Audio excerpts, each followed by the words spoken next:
President. Senator from Texas. I ask unanimous consent that I be allowed to speak for up to 30 minutes so that my colleagues and I can participate in a live unanimous consent prior to the scheduled roll call vote. Without objection. Mr. President, I rise today in support of free speech and in support of AM radio. AM radio is something that is widely enjoyed by Americans across this country. Over 80 million Americans listen to AM radio every month. They rely on it. And yet, earlier this year, we saw 8 major automakers announce that they were stripping AM radio from new cars and new trucks, taking away the option of AM radio for consumers. That decision, I believe, was a serious mistake. A mistake that would hurt Texans and that would hurt Americans in all 50 states. As a result, I join with my colleague, the senator from Massachusetts, Ed Markey, in introducing legislation, the AM Radio for Every Car Act. I would note that Senator Markey is one of, if not the most liberal senator in this chamber, and I am one of, if not the most conservative senator in this chamber. I do not recall another bill in which Senator Markey and I have joined forces. And it speaks to the power of this issue that you see such deep agreement across ideological lines. When Senator Markey and I introduced that legislation, within days, one of the 8 major car makers, Ford Motor Company, reversed course and announced they would now include AM radios on new cars and trucks. I think they viewed this coalition as a sign of the apocalypse. I would note that this bill has overwhelming bipartisan support. It has 44 co-sponsors, 22 Democrats and 22 Republicans. When we took it up in the Commerce Committee, it passed out of the Commerce Committee with overwhelming bipartisan support. And why is that? Because on the merits, this bill is the right thing to do for the American people. Number one, in times of disaster, AM radio is the single most reliable medium for communicating about a natural disaster. I remember when Hurricane Harvey hit my home city of Houston and the entire Texas Gulf Coast. The enormous challenges, people relied on AM radio when other forms of communications go down. AM radio is consistently the most resilient to help people get out of harm's way, whether it is getting out of the way of a hurricane or getting out of the way of a tornado or getting out of the way of a forest fire or any other disaster. AM radio is there to help people know where to go and how to keep their families alive. But secondly, AM radio is particularly important for rural America. Texas has enormous quantities of our state that is rural. And in rural America, there are many parts of Texas, many parts of other states where farmers and ranchers, the only thing they can get is AM radio. And when they're out on their farms or ranches, they rely on AM radio for weather reports, for crop reports, for news, for sports, for entertainment. Taking away the option for rural America of AM radio is bad for farmers and ranchers in America. But number 3, diversity. AM radio promotes a diversity of views. Why? Because the barriers of entry to getting into AM radio are relatively low. To start an FM station is quite expensive. An AM station is much cheaper to start and to operate, and as a consequence, we see a beautiful array of diversity of views reflected on AM radio nationally. There are 296 AM stations that are owned by Hispanics. Nationally, there are 138 AM stations that are owned by African Americans. Nationally, there are 104 AM stations that are owned by Asian Americans. Nationally, there are 14 AM stations that are owned by American Indians or Alaskan Natives. Nationally, there are 4 AM radio stations owned by Native Hawaiians and Pacific Islanders. And nationally, there are 385 AM radio stations that are owned by women. If we want a diversity of views, AM radio is critically important, and I would note the support for this bill is broad and far-ranging. 7 former FEMA directors have called for the Senate and the House to pass this bill as soon as possible, saying that, quote, the AM Radio for Every Vehicle Act is critical to ensuring federal, state, and local officials can keep the public safe.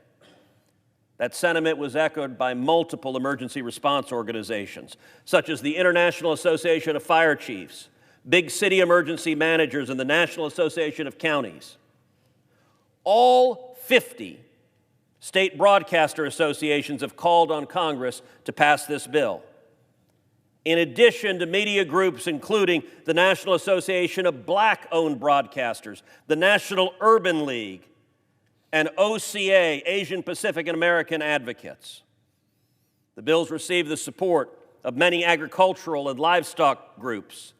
And the AARP has likewise shared their support for this bill, noting that, quote, adults age 50 and above represent the largest share of AM radio listeners, but that also represents those at most risk from disaster events.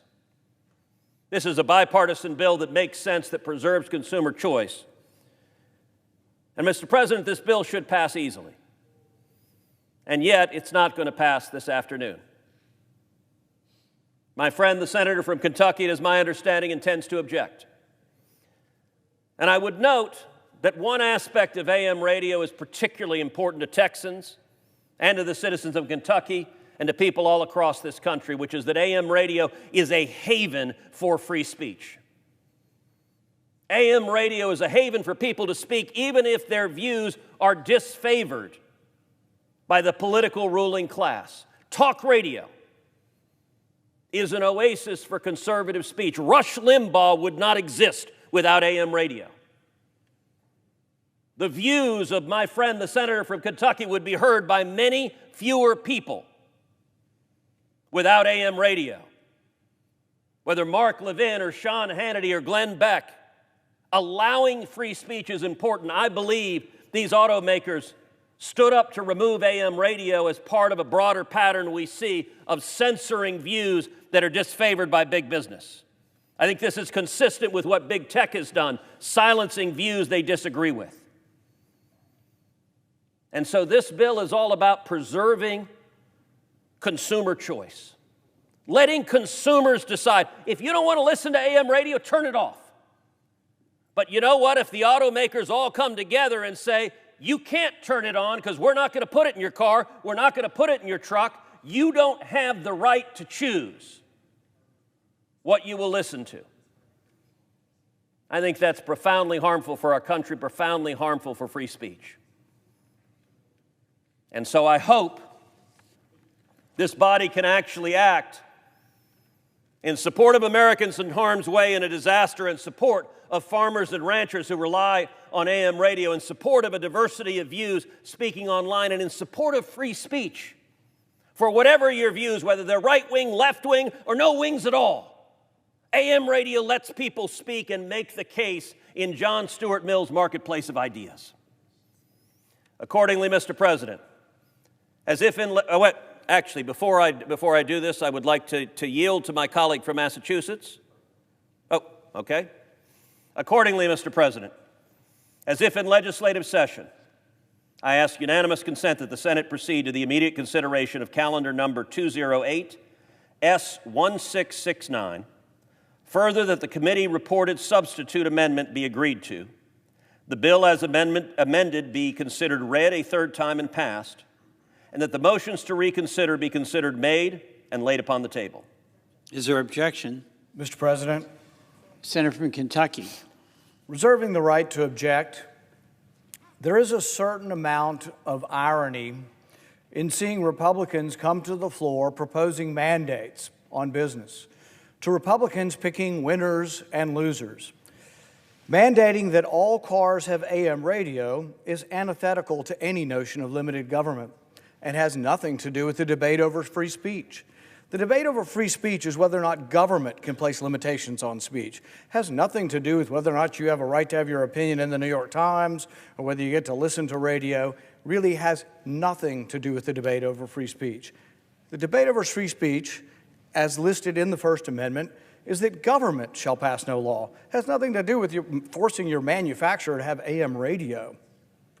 This legislation attempts to insert Congress's judgment into a question best decided by American consumers.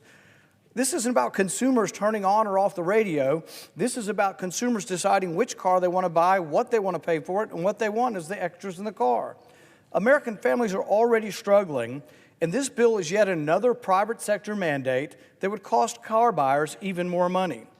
This bill mandates that AM radio be included in vehicles manufactured in the United States, imported in the United States, or simply shipped in interstate commerce. What happens when government places mandates on the private marketplace? Consumers pay more. To provide AM radio in electric cars, manufacturers must include equipment to counteract the electromagnetic interference between the battery and AM radio waves.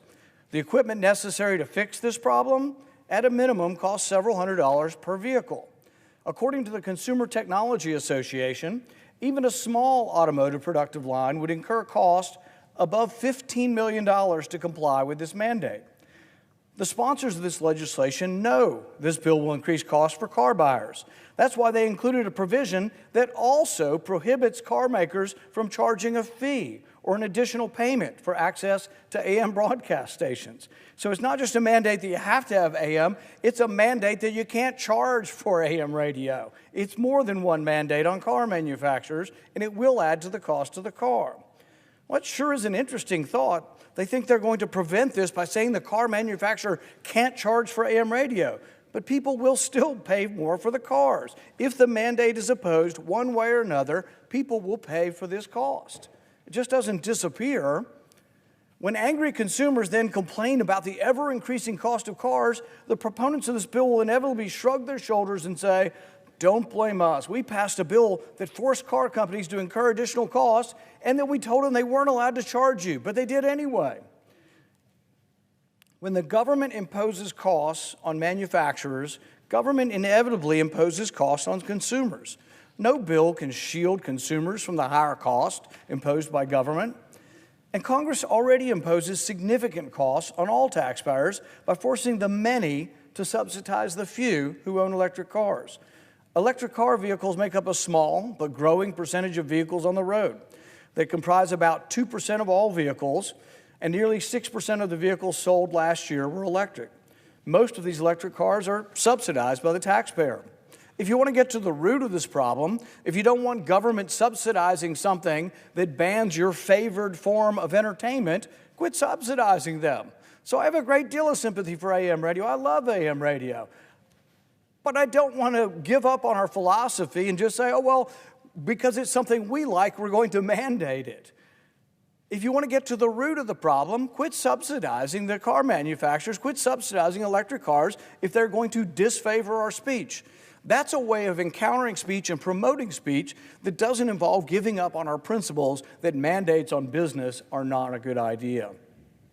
The electrical vehicle tax credit forces all of us to subsidize the small number of electrical car owners. This subsidy, by incentivizing the purchase of electrical cars, does threaten AM radio. You want to really get rid of this? Quit subsidizing electric cars. So instead of attacking the crux of the problem here, though, this legislation adds a government mandate to force car manufacturers to install AM radios and increase the price of cars. Do we seriously not see the folly of this exercise, particularly from a conservative point of view? Let me be perfectly clear.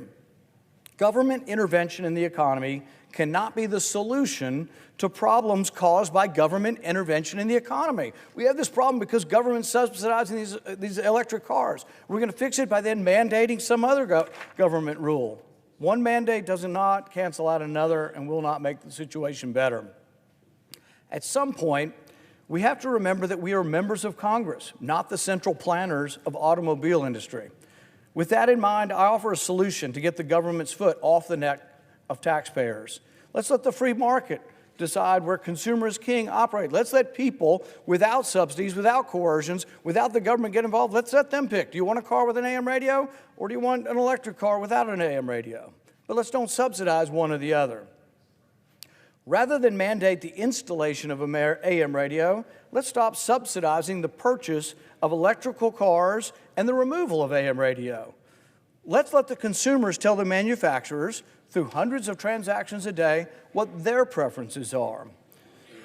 So I ask unanimous consent to strike the mandate imposed by this legislation and empower car buyers by modifying the request forward to replace the text with my language that would repeal the electrical vehicle car tax.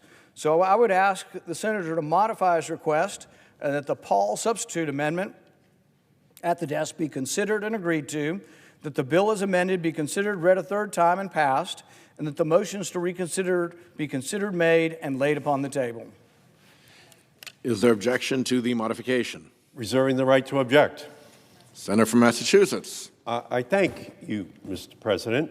And my friend from Kentucky is attacking a bipartisan bill with overwhelming support on both sides of the aisle. When I started in the United States Congress, one of the main operating principles under which we were able to make progress on big issues, and it went back to President Kennedy and Lyndon Johnson and Sam Rayburn, was the Austin-Boston connection, working together, Texas and Massachusetts, to make progress where we could. That's what this legislation is today. Senator Cruz and I agree that we have to ensure that for public safety reasons, that AM radio stays in the vehicles that Americans drive. And as Senator Cruz said, 80 million Americans a month use AM radio. And not only is the senator from Kentucky proposing to strike our bill, but also to actively harm American drivers and American workers. And we're going from win-win to lose-lose for American drivers. The electric vehicle tax credit helps people drive cheaper cars while driving American manufacturing. Electric vehicle sales are soaring. Investments in new manufacturing capacity related to electric vehicle supply chain also increased by more than 100% to reach $35 billion in a single year since the passage of the tax credit. In total, since the passage of the Inflation Reduction Act, more than 84,000 new jobs have been announced in the EV sector. In fact, most of the largest single federal investment in the auto industry is going to Senator Paul's state of Kentucky. New federal loans for 3 battery manufacturing plants are expected to create 5,000 construction jobs, 7,500 operations jobs, all to build batteries for Ford and Lincoln electric vehicles. My friend, I would hope, would want Kentucky to be the home of those new jobs, new opportunities, new economic energy driven by the electric vehicle tax credit, and I'm sure other states would be interested in stepping in. We have union workers who have secured an historic victory over the Big Three with their recent strike. They've been clear that the electric vehicle revolution, which is kick-started by the tax credit, can be an engine for good-paying union jobs. So let's not pump the brakes, giving drivers the freedom to buy cheaper, cleaner vehicles. Let's not pump the brakes on new jobs in states across the country, including Kentucky. And let's not pump the brakes on ensuring that drivers and passengers can receive alerts during emergencies. AM radio is the backbone of FEMA's emergency response system. It allows emergency responders and, if necessary, the President of the United States to communicate with the public during the most dire of circumstances. In just the past 5 years, FEMA has invested more than $150 million to harden 77 radio stations across the country to withstand natural disasters, emergencies, and even a nuclear electromagnetic pulse. These stations are equipped with backup generators and other tools to stay online in the worst conditions, and FEMA has specifically chosen stations that would allow the President to communicate with more than 90% of the public. And those stations include WBZ AM in Boston, Massachusetts, which beams all across New England, from Superstorm Sandy to the recent wildfires in Maui, when cell service and other communications channels went down. Broadcast AM radio stations, especially those 77 hardened stations, they remain on the air. And despite its immense importance to our emergency response system, broadcast AM radio is under attack from automakers. Over the past few years, car manufacturers have increasingly removed broadcast AM radio from their vehicles, arguing that AM radio is outdated and unnecessary during emergencies. Well, Senator Cruz and I know that that is not accurate. And that's why a year ago, I sent 20 letters to 20 automakers requesting additional information about their plans for broadcast AM radio. And when I learned that 8 companies had removed broadcast AM radio from their vehicles, Senator Cruz and I, we teamed up to introduce the AM Radio for Every Vehicle Act, which would direct the National Highway Transportation Traffic Safety Administration to require automakers to maintain broadcast AM radio in their vehicles. We now have 44 co-sponsors from across the political spectrum, split evenly between Democrats and Republicans. We have built this broad coalition because this issue of access to AM radio is about public safety. And don't take our word for it. All year, the emergency response community has been sounding the alarm about the removal of broadcast AM radio from vehicles and urging lawmakers to pass our bill. In fact, every former FEMA administrator since the Clinton administration has endorsed the AM Radio for Every Vehicle Act. So have groups representing the local emergency response community, including the National Emergency Management Association and International Association of Emergency Managers and International Association of Fire Chiefs and Big City Emergency Managers. And earlier this year, FEMA warned that, quote, millions of people could be prevented from receiving critical life-saving information if AM radio are not included in automobiles, and called the removal of AM radio stations a public safety crisis for the United States. And the current FEMA administrator has warned that the removal of AM radio would have a significant impact on the emergency alert system. So, while automakers may argue that cell phones or streaming services can replace broadcast AM radio during emergencies, the emergency response community, the experts actually responsible for responding to emergencies, are universally saying just the opposite. They are saying that AM radio is important, that cell service often goes down, as we saw in Hawaii, that the key to an effective emergency alert system is redundancy.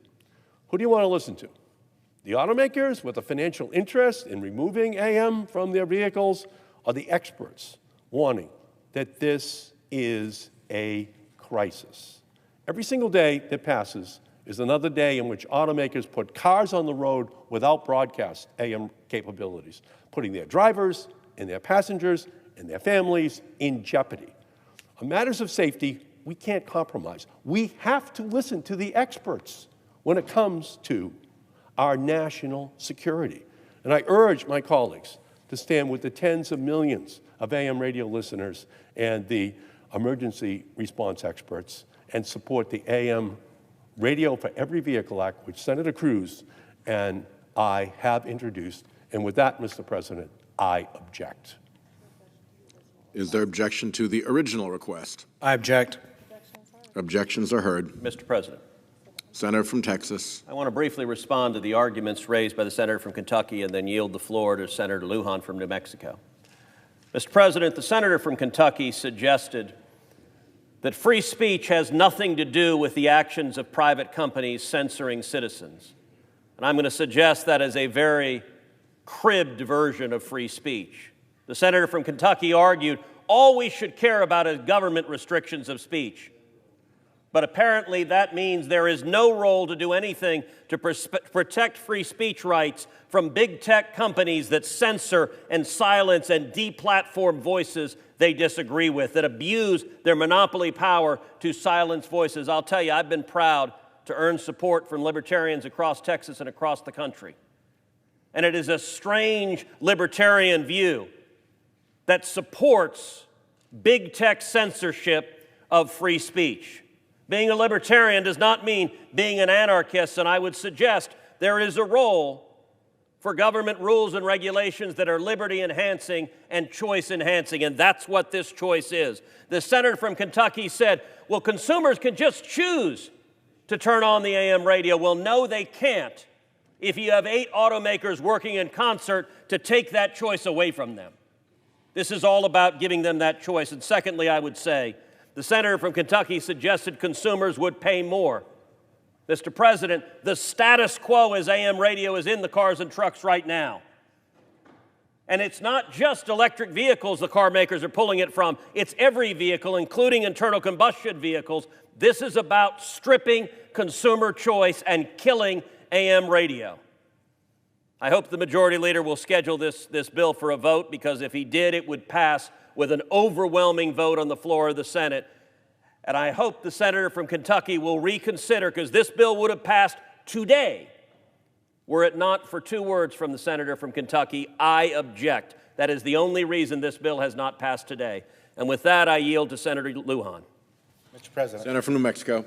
Thank you, Mr. President. I want to recognize the leadership of my colleagues from Texas and Massachusetts for the work that they've done in this space and bringing more and more attention to something that doesn't impact our daily lives until we need it most, when there's often an emergency, as there was in New Mexico about 2 years ago, when the world's attention was on our beautiful state, and we suffered the worst fires in our state's history. Now, these were forest fires that received so much attention in our state because they were started by the federal government. How, you might ask? These were prescribed birds that got out of control. Now, when cell phones were not working, when other methods of media were not able to connect because power lines were going down, it was one local radio station, KNMX, an AM station in Las Vegas, New Mexico, that was streaming more and more news. Volunteers coming in on their time off. Radio personalities ensuring that people would know what was happening because they were being told to evacuate from their homes. Folks driving home from work in rural areas, as Senator Cruz points out, where there's no other news connectivity, no other information coming in. We depend on AM radio. I just don't understand why there's opposition to this. I was hoping, Senator Cruz and Senator Markey, that I'd come to the floor today to celebrate the passing of this important legislation, not to sit and listen to that objection.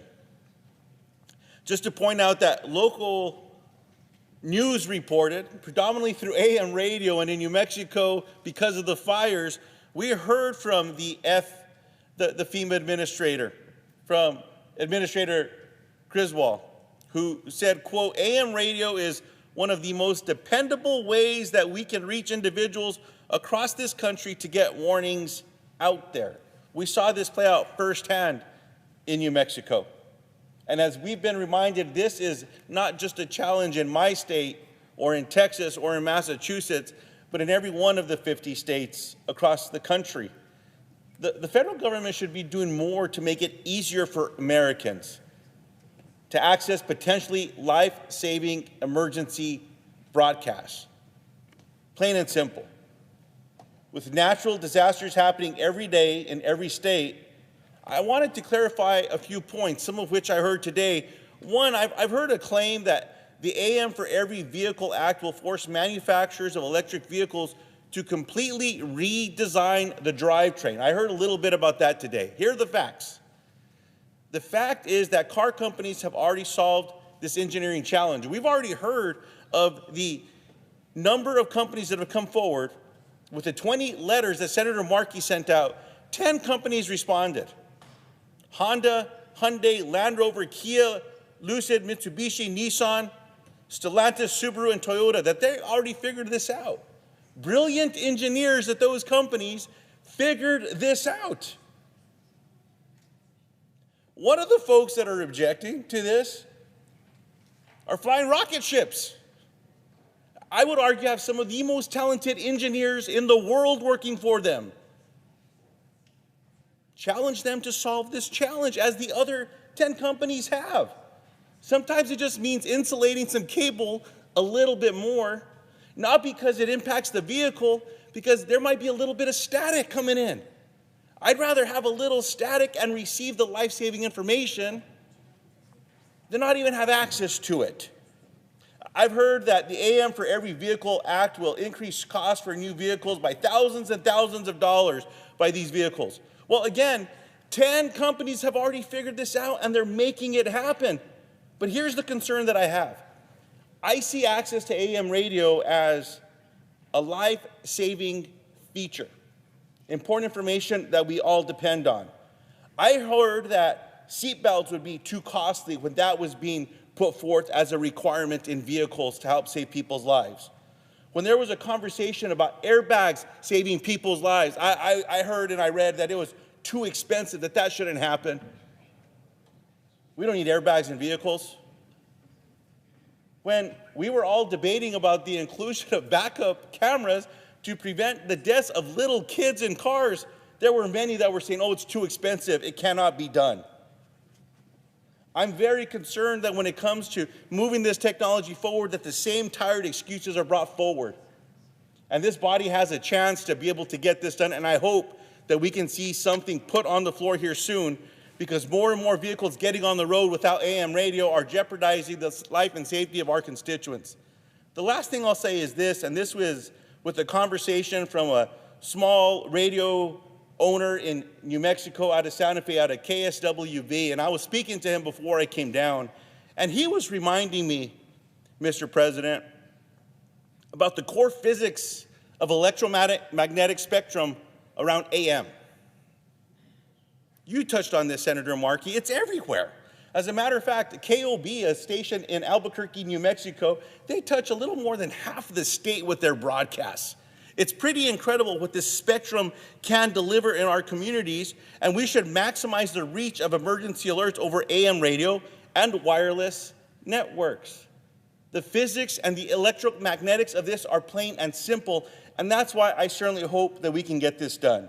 I have so much more to offer, Mr. President. Senator Cruz, I'm just going to offer it into the record because the argument is strong, it's compelling, we've got to get this done, and I certainly hope that we will see some floor time to get this done because it could mean someone's life in our community from getting the information that they have to get out of a community or out of their home because a tornado, a hurricane, a fire is on them. No more excuses. Let's get it done. I yield back.